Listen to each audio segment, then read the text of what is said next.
Uh-huh. Am I the only person who's not surprised by this?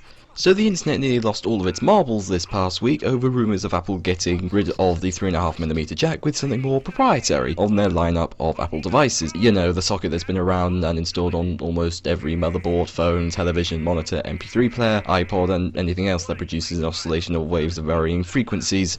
So today, I want to talk about the 3.5mm jack and its potential future. Hold on to your headphones, folks, because this is gonna be a fun one to talk about. Ah yes, the mighty headphone jack, the one we use all the time, not the ones used on electric guitars and the like. They've been around since the Walkman, which basically made the 3.5mm jack the standard, as did the iPod Classic, which made digital music on the go a huge deal. But as much as I'd hate to admit this, Apple has it in everyone's interest, and mostly their own, I'll admit, to start phasing it out. I know that sounds crazy, but the interface is really quite ancient. The jack used on headphones the world over does have major benefits, such as being an analog medium, meaning better quality audio to the end user, and its size, 3.5mm. One of the closest standards to 3.5mm was the 2.5mm jack, a catchy name, which didn't catch on because the tip of the connector was too fragile and the port of the pole was meant to go in was way too small. You have to remember that when this came around, it was 1990s and early noughties, and it was all about functionality rather than design. Of course, there have been competing standards for a while now. It goes with any industry. Samsung tried to use a weird headphone connector on its phones in 2010, opting for a cable design rather than the pole connector we're all used to. The plug Samsung came up with was done to make the phones more compact, rather than being thinner, like Apple does and has the obsession of doing so these days. The phone Samsung released back in 2010 that had this plug were dumb phones that had a slide-out keyboard. In fairness to Samsung, the change was done with good intentions. The pole design of a regular 3.5mm jack wouldn't feel ergonomic when the phone was in your hands. I know this because I have the phone. The pole plug does have the disadvantage of being quite large compared to the slim design of smartphones of today, and of course being quite tall. The pole obviously penetrates deeper into the phone than all of the manufacturers intended it to. It's like adding a piece of ancient Roman design to a piece of postmodernism design. It works, but not in the most ideal way, and it kind of sticks out like a sore thumb. It seems then that if the rumour becomes true, it'll mean the end of a remarkably successful era of music interfaces. The jack we all know and love will have to die at some point. That's the only reason I'm for this change.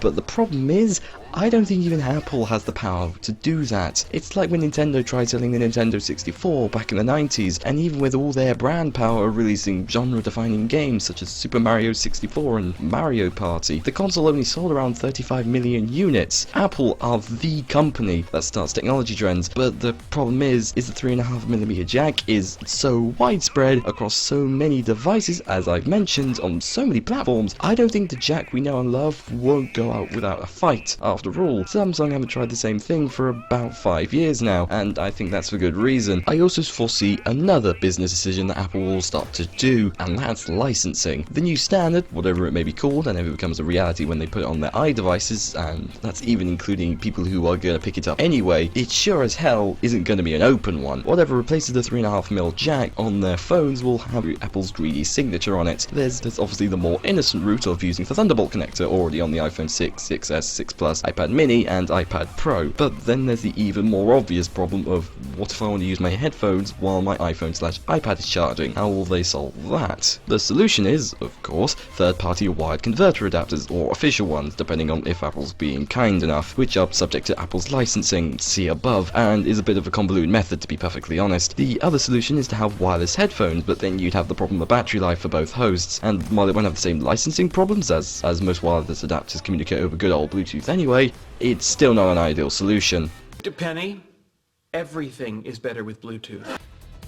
Chances are the majority of people won't be affected by this change, as smartphones are closely reaching the point of how thin they can actually become without breaking in your pocket. Apple has already started to prove this when Bendgate happened, though that was the most high profile case of such a thing happening. It's happened to Samsungs in the past. I think that the thickness of phones isn't the problem. Focus more on the technologies within the phones, you guys. I think more people care about the 4G in their phones than how much thinner we can make our phones. I don't have a particularly thin phone, it's just under 800mm, and it's perfectly fine for me to hold without me being uncomfortable. All of this is just a simple case of if it ain't broke, don't fix it, which is basically my entire opinion on this at this time. Until we actually need slimmer devices, like in the industrial industry, I know that sounds really weird, I don't see the 3.5mm jack dying, despite my support of its death overall. Anyway, that was my opinion on the matter, and I could be totally wrong on this. I hope I'm totally wrong on this, and I really do hope that the 3.5mm jack stays where it is at this moment. Thank you all for listening.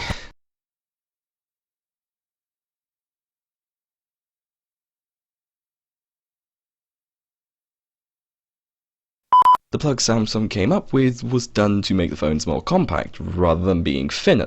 Thinner. They started this make smartphones as thin as possible thing anyway, which apparently we all love. We don't. Please tell me we don't.